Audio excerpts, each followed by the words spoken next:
seblak cinta untuk Bravian. Pagi di kedai kecil pinggir jalan, Ima mengaduk seblak, Uap mengepul. Miko menyiapkan kedai dan melayani pelanggan.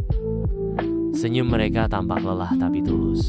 Di balik wajan panas dan kepulan asap, Ima dan Miko menyimpan harapan yang lebih besar dari sekedar keuntungan harian. Sebuah harapan besar karena cinta orang tua pada anaknya. Kedai kecil yang menyimpan harapan besar. Pada suatu hari, di lorong rumah sakit, Ima duduk memeluk Bravian kecil. Di sampingnya ada tas perlengkapan bayi. Miko berdiri jauh menatap kosong ke ujung lorong. Anak mereka, Bravian, lahir dengan kelangkaan bawaan.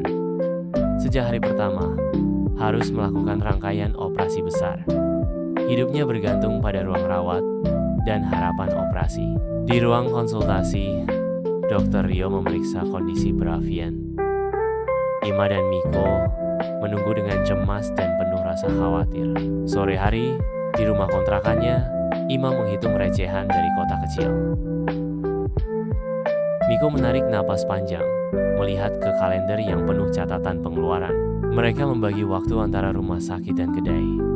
Tapi biaya terus membesar.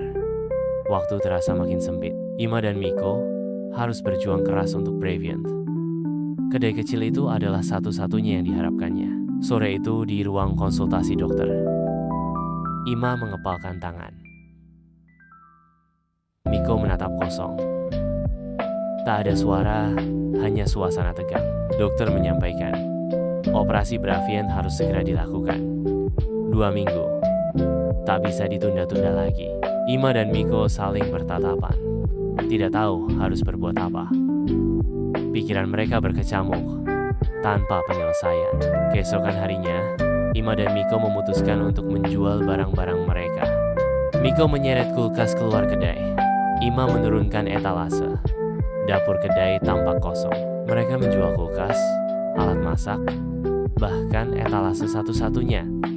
Semua untuk satu tujuan, menyelamatkan anak mereka. Bahkan wajan untuk membuat seblak pun tak luput dari daftar barang yang mau dijual. Ima merekam video di ponsel tua. Di belakangnya, foto bayi dan mainan kecil tergantung. Suaranya pelan, tangannya bergetar. Dengan sisa keberanian, Ima membagikan kisah mereka lewat video. Bukan untuk meminta, hanya ingin bicara.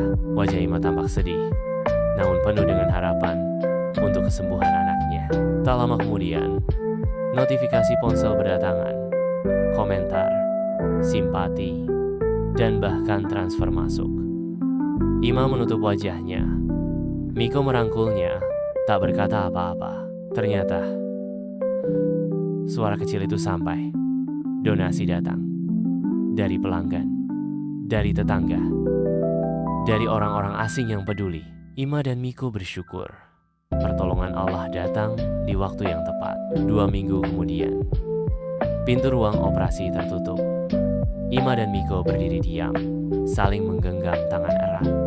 Jam dinding berdetak pelan. Hari yang dijadwalkan itu tiba. Mereka hanya bisa menunggu, memegang harapan dan doa, sambil menggenggam satu sama lain. Ima dan Miko menunggu dengan sabar, penuh doa dan harapan untuk kesembuhan Bravian. Operasi Bravian telah selesai. Kedai dibuka kembali. Ima memasak dengan kompor kecil. Miko menyapa pelanggan. Di dinding, ada foto Bravian tersenyum. Dengan peralatan seadanya, kedai itu berdiri lagi. Tapi kali ini, ada senyum kecil yang jadi alasan segalanya. Wajah Ima dan Miko tersenyum penuh rasa syukur pada Allah. Senja itu, Ima dan Miko duduk di depan kedai. Suasana memperlihatkan langit jingga dan kedai sederhana yang hangat. Karena dalam hidup, tak semua keajaiban datang dari langit. Kadang, ia lahir dari cinta yang tak pernah menyerah.